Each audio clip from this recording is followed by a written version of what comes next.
So how do we increase our capacity to handle physical insecurities? Number one, change the loads. Number two, increase what our body is capable of doing, or accept the difference and accept that insecurity. Do you often feel pain, stiffness, numbness, or tingling in your body? Then perhaps you're experiencing physical insecurities. So what is physical insecurity? Well, I'll define it as the difference between what we want, expect, need, or anticipate our bodies to do and our body's actual ability to do it. In other words, it's the difference between the loads we put on our body and the physical tolerances of our muscles, joints, ligaments, and tendons. In my other videos in this series about insecurities, I talk about how financial, time, identity insecurities affect our physical bodies. But this video is a little bit more obvious because I talk about how physical loads affect our physical bodies.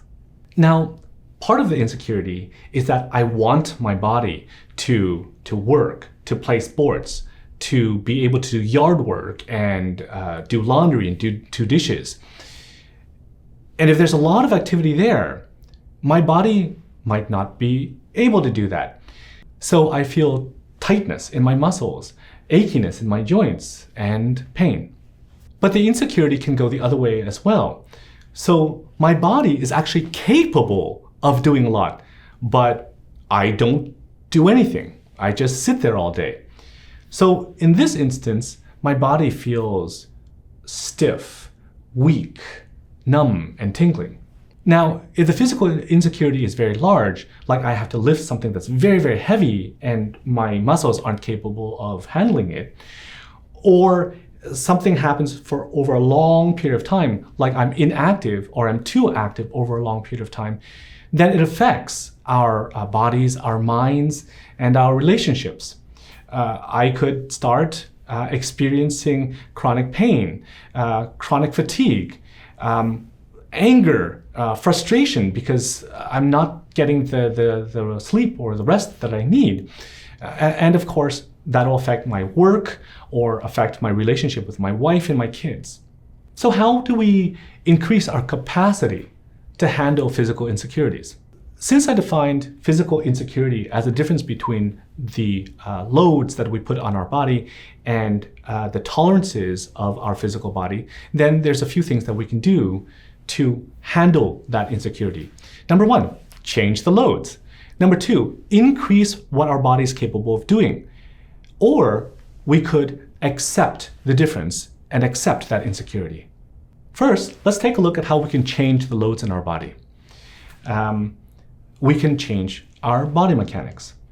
At the end of this video, I'll go through different strategies that we can use in order to minimize the forces on our body when we're actually doing things. Other strategies are to do load splitting. Instead of taking all of your grocery bags into the house at one time, take one at a time. Or instead of lifting a stack of dishes up into the cupboards, we can just lift a couple of them at a time. And pacing, where instead of finishing a task all at one time, then we could do part of it, take a break, do part of it, take another break. One of the biggest things we've learned in the sports literature in the past few decades is that rest is important. Instead of saying what doesn't kill you will only make you stronger and just constantly pushing, we realize that in order for athletes and in order for us, in ordinary people in our daily lives, to be able to do things over many, many years, we need to pace them out. Now, whenever anybody says that they're starting something new, like tennis or swimming or golf or skiing, I always tell them, take a couple of lessons.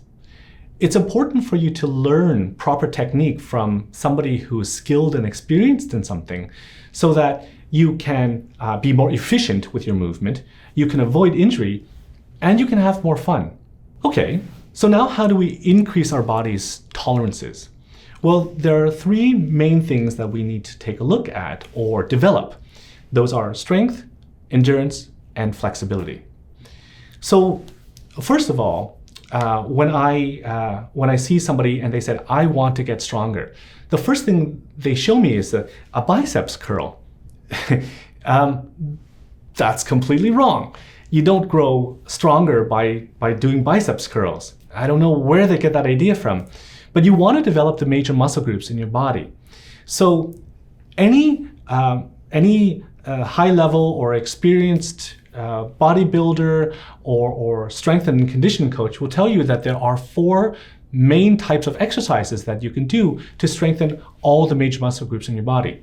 Those are a squat or a lunge or a leg press, a type of pushing exercise like a chest press or a dumbbell press where you're doing this motion, a pulling motion like a row or a lat pull down, and a core exercise such as a crunch or a plank. If you do those exercises on a regular basis, then all of your major muscle groups will grow and you will increase in strength overall. Now, in terms of endurance, well, we need to do things for a long period of time, hence the definition of endurance. So going for walks at least, or jogs, or bike rides, swimming, all of those help to increase the endurance of the heart as well as the muscles, especially if you do them for more than 20 or 30 minutes on a regular basis.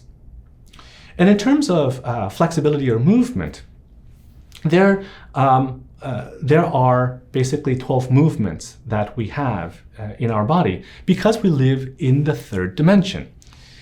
So we use this in body mechanics and in physics. The 3 dimensions are height, width, and depth. So that means there are only 6 linear movements, forward and back, left and right, and then up and down. And in addition to those, there are 6 rotations. So I can turn counterclockwise, I can turn clockwise this way, I can turn clockwise or counterclockwise this way or that way, and I can twist this way or that way.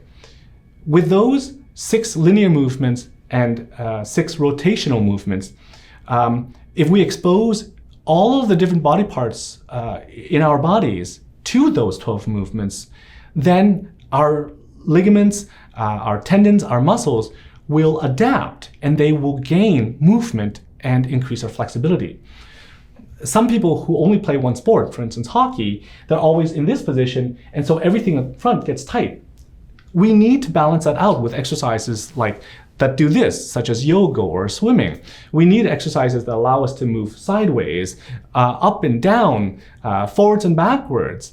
So exposing ourselves to different degrees of movement in all parts of our body will help with that. So what if I can't, or I don't want to, change the loads that I'm putting on my body, or increasing the tolerances of my body? Well, I can accept the difference there. Now, to accept something, we say to ourselves, this is what I'm experiencing at this moment in time, and then allowing ourselves to experience that. Now, in life, we experience things through our minds, through our interpretations, but we also experience things through our bodies. So when we feel things such as stiffness or numbness or tingling, we can actually describe that sensation to ourselves and say, okay, well, my elbow, it feels tight, it feels numb, it feels like there is a sharp sensation there. Instead of just saying, oh, it's painful, when we're able to break down that sensation of pain, we can actually tolerate it more. And then take steps to changing it.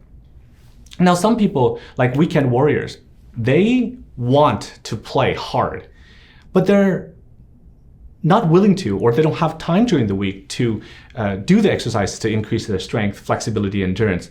So they know that they're going to be hurt when they play certain sports, but they deal with it. They go, okay, I love this sport so much that I'm just going to accept the pain and deal with that. On the other hand, some people really, really want to do something, but they know that their bodies can't tolerate that. So they accept the fact that they can't do it. And in these instances, they feel a lowering of their stomach, or they feel like a hollowing of their chest. It's a sadness. It is basically grieving for the fact that they can't do what they love anymore. And over time, if they get used to that, then they don't miss that activity as much, and then they can find other activities that they love with less loads. This skill of learning to describe and accept the sensation in our body is quite important for people with chronic pain, actually. Some treatments are completely focused on helping people to develop these skills. Because if we don't become familiar with or comfortable with those sensations of pain, then it causes us to feel anger, or to feel hopeless, or to feel worried that something else is going on. And those feelings, those thoughts create even more problems, which tightens up our muscles and puts even more loads onto our bodies. Now, if you're able to tap into your resources and develop your skills to change the loads that you put on your body, to be able to increase your body's tolerances, or be able to accept and feel through the discrepancy between the two, then it increases your capacity to do physical things, physical activities, for a very long period of time in your life. What strategies do you use to deal with physical insecurities? I'm curious to know. So here are a few principles of body mechanics that will help us put less loads on our bodies. So the first one is to use our environment as supports. So if I'm standing here to wash dishes or brush my teeth, then I generally lean into the counter. I lean my center of mass into the counter so that I don't have to use my energy to hold myself upright. When I'm lifting or carrying things, if there's something next to me, like a wall or a very, very heavy thing, then I can lean against that in order to support me pushing or pulling. Now, the second principle is to work close to your body. Because if you think about it, if I put my arm out, my arm is a weight. A typical human arm could be around 10, 15, 20 pounds. That weight is going to pull me forward because of gravity. And I would have to counteract that weight with my shoulder, my neck, my back, my legs. And if I'm doing something like this for a long period of time, then it could cause me neck pain, back pain, leg soreness, whatnot. So for example, instead of brushing my teeth this way, with my elbow away from my body, which will pull down and increase the stress on my body, I can hold a toothbrush this way, and that minimizes the strain on my shoulder and my neck. Some people, when they cook, they stir this way, but instead you can change the handle on the spatula and stir this way. Again, same principle. Now, a third principle of body mechanics is to use the community within your body. A lot of people I see, even if they're lifting, they lift like this. So their arms and their legs are working separately. But we can reinforce ourselves against ourselves. So when I lift, I can put my arms against my legs and then use this as a natural step in order to lift myself up or down. That way, I don't do this and kill my back. When we're working against loads, a lot of people tend to come up to a door and do this. If you think about it, you're pitting your arm, which is one part of your body, against a door. And if it's a very heavy door, then it's going to cause strain on your arm. Instead, use your entire body. Step up to the door and lean back. Now the weight of my body will always be heavier than the weight of the door, which will minimize the stress and the loads on my body. So these three principles of body mechanics are very similar to principles of resilience. Use what's around you to support you. Stay close to what feels safe, and use your community to do things rather than doing it by yourself.